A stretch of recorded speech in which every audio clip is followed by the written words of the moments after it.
नमस्कार मंडळी, मी आज तुमच्या समोर एक अत्यंत महत्त्वाचे विषय घेऊन आलो आहे. स्वामी समर्थांनी पाप आणि पुण्य बद्दल काय सांगितलं. स्वामींचं तत्वज्ञान खूप सोपं, थेट आणि जीवन बदलणार आहे. म्हणूनच आज मी सांगणार आहे ते आपण सर्वांनी आपल्या मनात खोलवर ठेवणे. स्वामी समर्थ म्हणतात, पाप पुण्याची गणित देव करत नाही, मनुष्य स्वतःच करतो.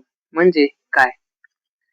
तर आपण जे करतो, जसं विचार करतो, जसं वागतो, त्याचा परिणाम आपल्यावरच होतो. देवाला आपल्याकडून काहीच नको असतं, पण आपण जे कर्म करतो त्याच कर्माचं फळ आपल्याला भोगावंच लागतं. स्वामी समर्थ सांगतात की पाप करणाऱ्याचा विचार मनात आला की त्याची क्षणी माणसाचं पतन सुरू होतो. कारण प्रत्येक चूक, प्रत्येक गैरवागणूक, प्रत्येक स्वार्थी कृती मनाला आधी दूषित करते आणि पुढे जीवनात दुःखाला जन्म देते.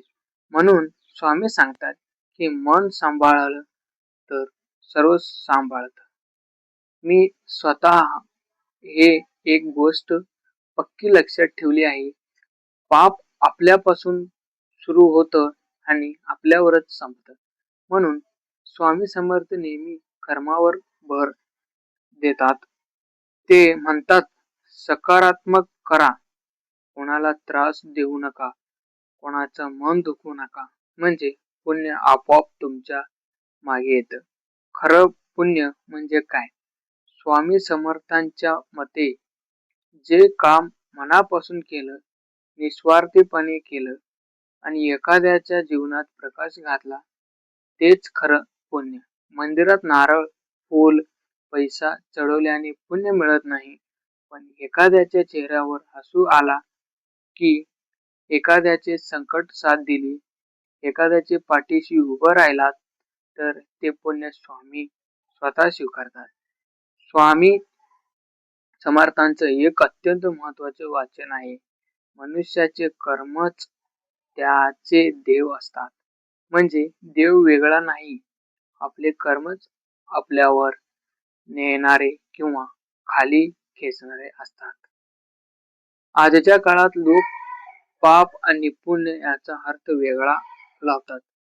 कोणाला वाटतं की चुकीचं काम करून नंतर देवापुढे डोकं टेकून सगळं माफ होतं. पण स्वामी समर्थ म्हणतात, कर्म टाळता येत नाही, त्याचे फळ टाळता येत नाही. देव कृपा करतो, पण कर्माचे फळ बदलत नाही. ते फक्त हालक लोक होतात.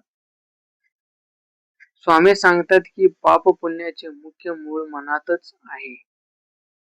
मन शांत असेल, स्वच्छ असेल, नकारात्मक विचार नसतील तर पाप जन्म घेत नाही. आणि मन प्रेमाने, करुणेने, मदतीने भरलेला असेल तर ते मनच पुण्याचा घर बनते. आज मी तुम्हाला सर्वांना एकच सांगू इच्छितो, स्वामी समर्थांना आवडतं ते भक्तीपेक्षा चांगलं मन, स्वामी समर्थांना आवडतं ते दानापेक्षा चांगलं वागणं, आणि स्वामी समर्थांना आवडतं ते देखाव्यापेक्षा प्रामाणिकपणा. आपण आपलं मन स्वच्छ ठेवलं, चांगलं कर्म केलं, कोणाला त्रास दिला नाही, तर स्वामी समर्थांची कृपा आपल्या पाठीशी आपोआप उभी आहे. स्वामी समर्थ. जय स्वामी समर्थ. व्हिडिओ कसा वाटला?